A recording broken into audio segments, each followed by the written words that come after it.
Assalamualaikum warahmatullahi wabarakatuh.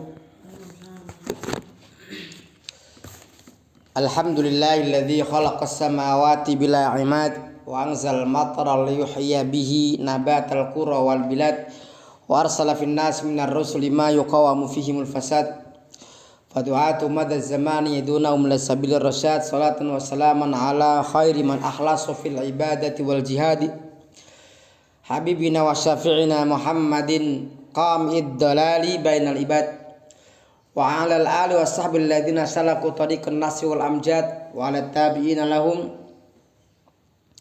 bi ihsan ila yaumil hasri wal ishhad. Qala ta'ala fi kitabil karim a'udzu billahi minasyaitonir rajim ihdinas siratal mustaqim siratal ladzina an'amta 'alaihim ghairil maghdubi 'alaihim waladdallin. Bismillahirrahmanirrahim. Alif lam mim. Dzalikal kitabu la raiba fihi hudal lil muttaqin alladzina yu'minuna bil ghaibi yuqimunas salata wa mimma razaqnahum yunfiqun. Qala sallallahu alaihi wasallam wasabru dia amma ba'du. Hadirin peserta mentoring Salahuddin Al-Ayyubi Reborn yang dirahmati Allah, alhamdulillah siang ini kita kembali dipertemukan Allah Subhanahu wa taala dalam pertemuan rutin pekanan, yaitu mentoring Salahuddin Al-Ayyubi Reborn. Dan kita lalui beberapa acara dari mulai pembukaan tilawah, kemudian pembacaan dunia Islam, yang kita melihat bagaimana luar biasanya negara Brunei Darussalam yang menjaga kebersihan, respek, saling hormat pada yang lain, di jalan tidak kebut-kebutan, tidak menang-menangan, tapi yang mobil memberikan hormat, memberikan kesempatan yang lain untuk lewat. Bagaimana mereka menjaga kebersihan di sana, itu yang namanya kebersihan itu dijaga sekali. Kalau orang membuang sampah sembarangan didenda luar biasa. Kemudian mereka juga memberikan denda yang tinggi bagi mereka para perokok, sehingga Brunei itu termasuk negara yang secara kemasyarakatan nyaman, udaranya juga segar. Siang ini kita akan lanjutkan 5 ayat saja ya, yaitu Al-Fatihah ayat 6 sampai 7, dilanjutkan Al-Baqarah 1 sampai 2. Ihdinas siratal mustaqim. Tunjukkan kami ke jalan yang lurus. Maksudnya, ya Allah, tunjukkan kami ke jalan yang lurus. Berikanlah kami pencerahan di sana. Bukan berarti Rasul itu sesat, bukan ya. Sebagian orang-orang musuh-musuh Islam mereka menganggap karena Muhammad minta ditunjukkan ke jalan yang lurus berarti dia sesat. Bukan itu. Maksudnya Rasulullah, begitu juga kita semuanya. Beliau memohon kepada Allah Subhanahu wa taala supaya diberikan istiqomah dalam amal kebaikan, kebenaran. Siratal ladzina an'amta 'alaihim, yaitu jalan orang-orang yang Kau berikan nikmat kepada mereka.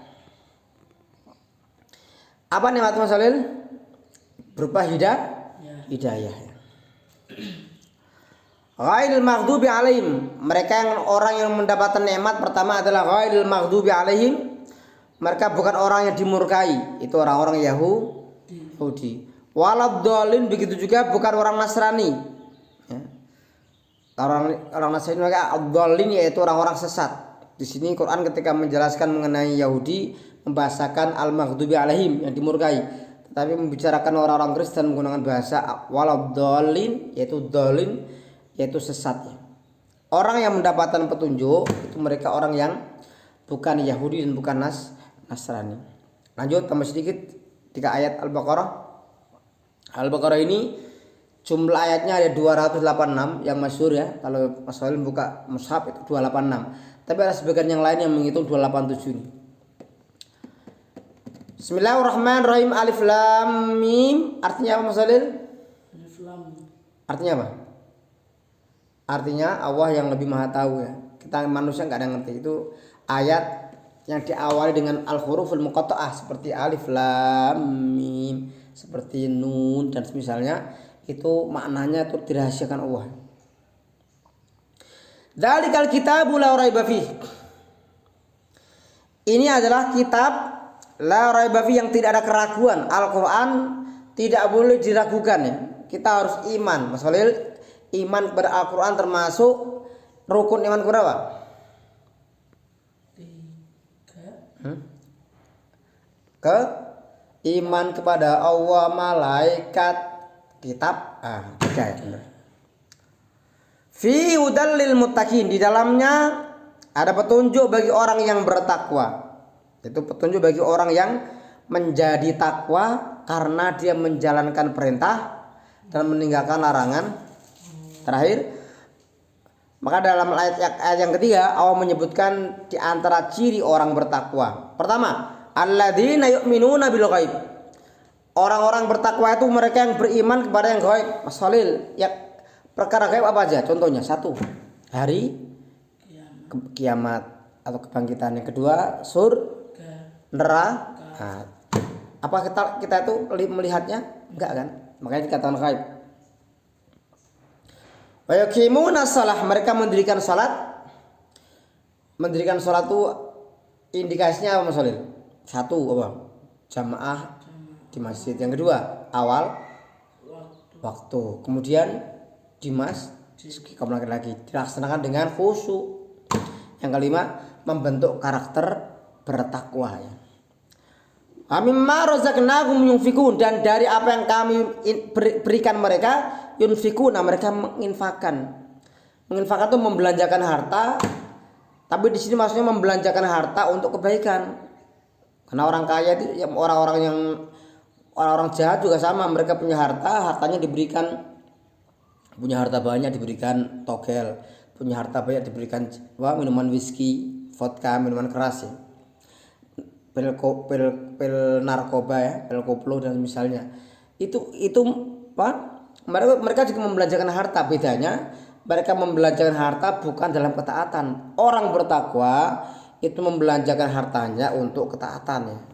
Misalkan orang punya uang, hartanya diberikan hartanya itu digunakan untuk kebaikan, misalkan membantu masjid, digunakan untuk menolong orang sakit, digunakan untuk menengok orang yang intinya digunakan amal kebaikan. Ini menginfakkan harta sebagian. Kenapa kok menggunakan kalimat sebagian Mas Khalil? Mereka menginfakkan sebagian kenapa? Karena manusia nggak mungkin semuanya kan. Gajinya sebulan 2 juta dikasihkan semua orang. Nah, keluarganya makan apa? Ya, dia makan apa ya?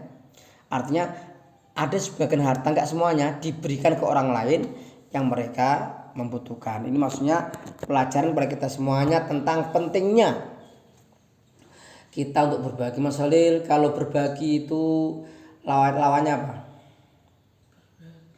Lawannya? Meminta. Bukan, berbagi itu dermawan, lawannya pelit ya, bakhil. Kalau orang bakhil itu apakah dicintai manusia atau tidak dicintai manusia? Tidak dicintai manusia. Apa? Baik. Kalau orang bakhil itu punya komunitas nggak? Ya punya. Beda kalau orang saat di dunia itu orang nggak punya komunitas, itu orang bakhil. Misalkan dibuat grup orang-orang bakhil. Orang mau masuk nggak? Nggak mau. Moh awar kue bakhil, padahal si ngomongnya bakhil deh. Ya deh. Yang ngomong juga bakhil, tapi dia orang-orang bakhil itu nggak mau ketemu orang bakhil. Orang bakhil itu pengen ketemu orang yang dermawan nih. Dia bisa mengumpulkan harta, dia dikumpulkan, dan dia juga bisa mendapatkan dari orang yang dermawan nih. Maka orang bakhil nggak mungkin dia mau bersama orang yang bakhil. Ya. Maka kesimpulannya di dunia itu nggak ada orang yang paling dijauhi manusia. Di antaranya adalah mereka orang-orang bakhil yang sangat dibenci manusia. Demikian. Assalamualaikum warahmatullahi wabarakatuh.